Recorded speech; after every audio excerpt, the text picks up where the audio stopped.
안녕하십니까? 8월 26일 수요일 오늘의 와플터치 본문은 사무엘하 23장 8절부터 23절까지입니다.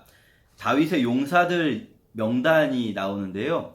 먼저 가장 위대한 3명의 장군들, 그리고 그 다음으로 30명의 장군들이 나오는데 30명의 용사들을 대표하는 또 3명이 있습니다.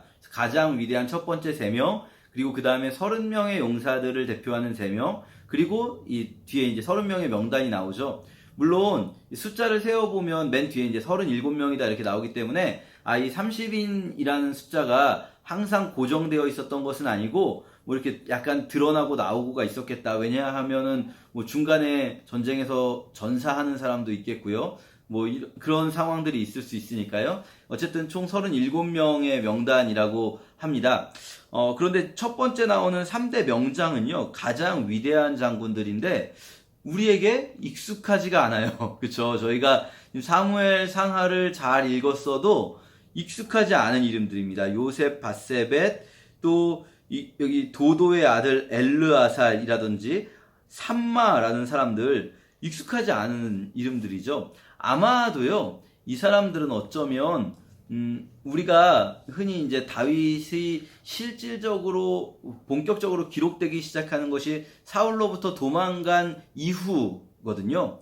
이 뒤에 나오는 아비세라든지 분하야라든지 이런 사람들은 다 우리에게 좀 익숙한 이름들입니다. 요압의 아우 스루야의 아들 아비세, 아사헬, 또 여호야다의 아들 분하야. 이 분하야라는 사람은 이 블렛 사람과 그렛 사람들의 군대를 이끄는 사람으로도 등장하고요. 이미 뭐 다윗이 압살롬과 싸울 때, 압살롬을 피해 도망갈 때도 이 사람들이 그대로 등장을 하거든요. 그런데 앞에 나온 3사람은 어쩌면 그러면 그 이전에 다윗이 사울 밑에서 대장군으로 있을 때, 그때도 다윗은 주로 싸움은 블레셋 군대와의 싸움이었을 텐데, 그때 다윗은 위대한 대장군이었거든요. 그때 다윗 아래에 있었던 장수들이었을 수 있겠다. 그러나 뭐 전사했든 어떻게 됐든 그 이후에는 등장하지 않는 인물이라고 여겨지면 될 것 같습니다. 그리고 여기 가장 위대한 3사람이 있고, 그 다음에 아둘람 굴에 숨어 있을 당시에 30명, 이 사람들이 이제 등장하게 됩니다. 그런데 여기서 이제 용사다, 이 사람들이 위대한 장군이다 이렇게 표현하지만, 다윗이 아둘람 굴에 숨어 있을 당시 사무엘상 22장에 나오는 부분인데요. 아둘람 굴에 있던 다윗을 찾아온 사람들이 사실은 어떤 사람들이었냐면요. 거기에 보면 그때 이제 뭐 마음이 가난한 모든 자, 원통한 모든 자, 빚진 모든 자들이거든요. 이 사람들이 자기들이 그냥 일반적인 이스라엘의 도시에서 있을 곳을 얻지 못한 사람들, 막 이 사회에서 소외되고 도망 나온 사람들, 이런 사람들이 광야에 있는 아둘람굴에 다윗에게 모여들었거든요. 물론 다윗의 가족들도 있죠. 요압의 형제들 같은 경우는 다윗의 가족이니까 아마 왔을 거고요. 이런 걸 생각해 볼 때, 이들이 정말 뭐 용사라고 불릴 만한 사람들인가? 그때 당시엔 아니었을 거예요. 아둘람굴에 모였을 당시엔 아니었을 텐데, 그런데 지금 이렇게 수많은 시간이 흐르고 나니, 이 사람들이 정말 위대한 용사로 기록될 만한 사람들이 되어 있는 것이죠. 먼저 나온 사람은 요압의 동생 아비세고요. 그리고 여호야다의 아들 분하야입니다. 이 사람들이 이제 새 용사죠. 여러분 이상한 거 느끼십니까? 여기서 사실 꼼꼼히 읽으신 분은 뭔가 이상하다고 느끼실 것 같아요. 자 보세요. 앞에 가장 큰 3대 명장이 있습니다. 첫 번째 3사람 요셉 바세벳, 그리고 엘르아살, 그리고 삼마죠. 그리고 그 다음에 나오는 두 번째 3사람이 있습니다. 두 번째 3사람 누굽니까? 요압의 동생 아비세, 그리고 여호야다의 아들 분하야입니다. 그리고 세 용사의 명단이 여기서 끝납니다.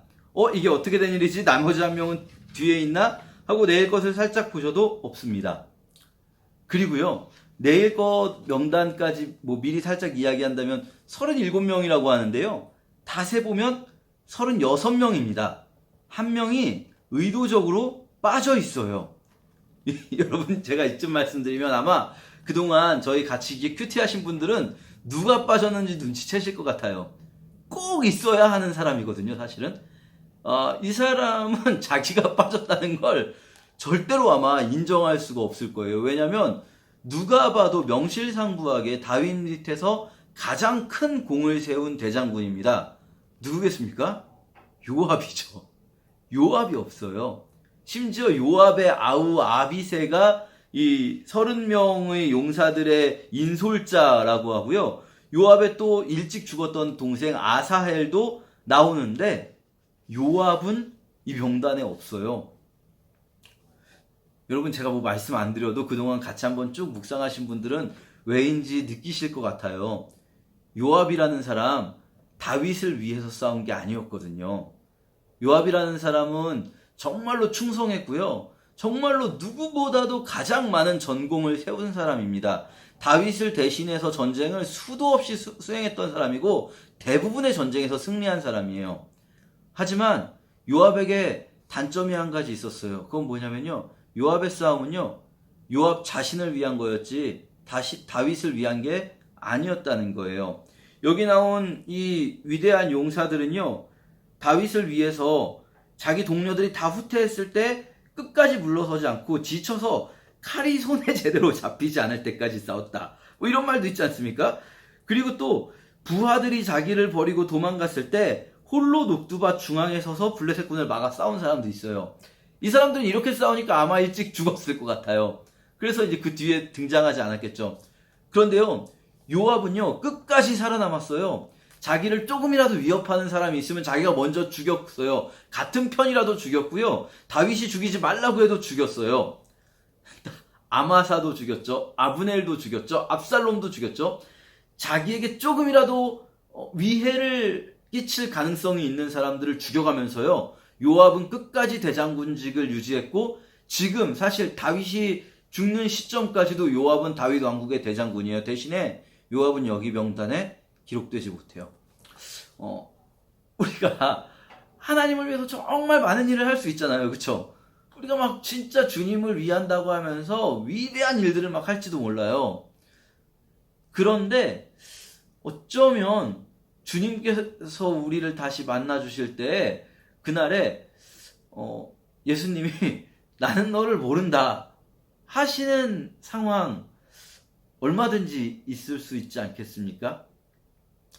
요압 입장에서는 되게 억울할 거예요. 그쵸? 저희도 억울할 겁니다. 아마 그런 일이 있으면. 그런데요. 사실은 억울할 일이 아닌 거죠. 누구보다 자기 자신이 제일 잘 알거든요. 내가 충성한 대상은 하나님이 아니라 나였구나. 나는 나를 위해서 살았구나. 내가 주님을 위해서 열심히 뭘 한다는 것도 내가 누릴 상급, 내가 누릴 뭔가 하나님의 복, 이런 것 때문이었지 정말로 하나님을 위한 것이 아니었구나 하는 거 누구보다 본인이 잘 알지 않겠습니까? 우리가 우리의 인생 마지막에 이렇게 기록되지 못하는 사람 되지 않았으면 좋겠어요.